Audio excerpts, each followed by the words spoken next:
తనకి పీసీఓఎస్ ఉంది, polycystic ovary syndrome అంటారు. దానివల్లే తనకి పీరియడ్స్ రావడం లేదు, ఇర్రెగ్యులర్ పీరియడ్స్ అందుకే అవుతున్నాయి. పిల్లలు పుట్టడం కొంచెం కష్టమే. కొంచెం కష్టమే కానీ అసాధ్యమైతే కాదండి.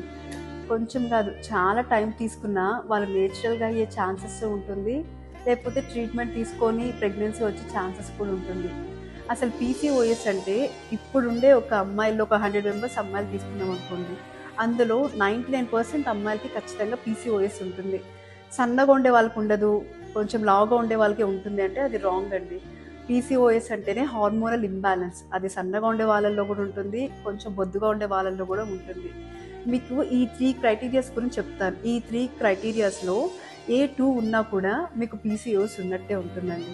ఫస్ట్ క్రైటీరియా ఏంటంటే వాళ్ళకి వచ్చేసి పీరియడ్స్ ఇర్రెగ్యులర్గా ఉంటుంది, లేకపోతే పీరియడ్స్ అనేది రాదు, అయితే హెవీ బ్లీడింగ్ అవుతుంది. సెకండ్ వన్ ఏంటంటే హైపర్ ఆండ్రోజన్, వాళ్ళకి అన్వాంటెడ్ హెయిర్ కానీ, లేకపోతే పింపుల్స్ రావడం కానీ, లేకపోతే నెక్ బ్లాక్నెస్ అవ్వడం, లేకపోతే అబ్డామినల్ చుట్టూ ఫ్యాట్ ఉండడం.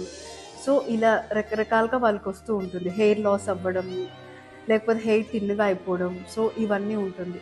థర్డ్ వన్ ఏంటంటే వాళ్ళ అండం చుట్టూ వచ్చి చిన్న చిన్న ఎగ్స్ ఉంటాయండి, సరౌండ్గా అయిపోయి చుట్టూగా ఉండి. అది ఎలా ఉంటుందంటే ఒక పూసల చైన్ ఎలా ఉంటుందో, నెక్లెస్ ఎలా ఉంటుందో అలా ఉంటుంది.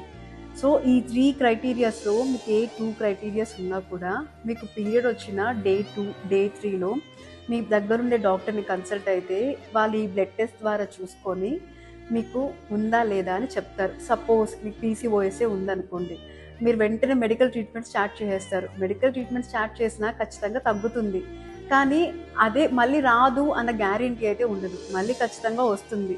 కాబట్టి ఎప్పుడైతే మీరు మీ హార్మోన్ లెవెల్స్ని, అంటే మీ లైఫ్ స్టైల్ ప్యాటర్న్ కానీ ఎప్పుడైతే చేంజ్ చేస్తారో, స్ట్రెస్ లేకుండా ఫుడ్ హ్యాబిట్స్ అనేది, వాకింగ్ అనేది, ఇది ఎప్పుడైతే మీరు ఫోకస్ చేస్తారో మీ హార్మోన్ లెవెల్స్ కూడా ఆబ్వియస్గా ఖచ్చితంగా మీ కంట్రోల్లోనే ఉంటుందండి. కాబట్టి పీసీఓఎస్ అనేది ఖచ్చితంగా మీ చేతుల్లోనే ఉంటుంది, మీరే తగ్గించగలుగుతారు.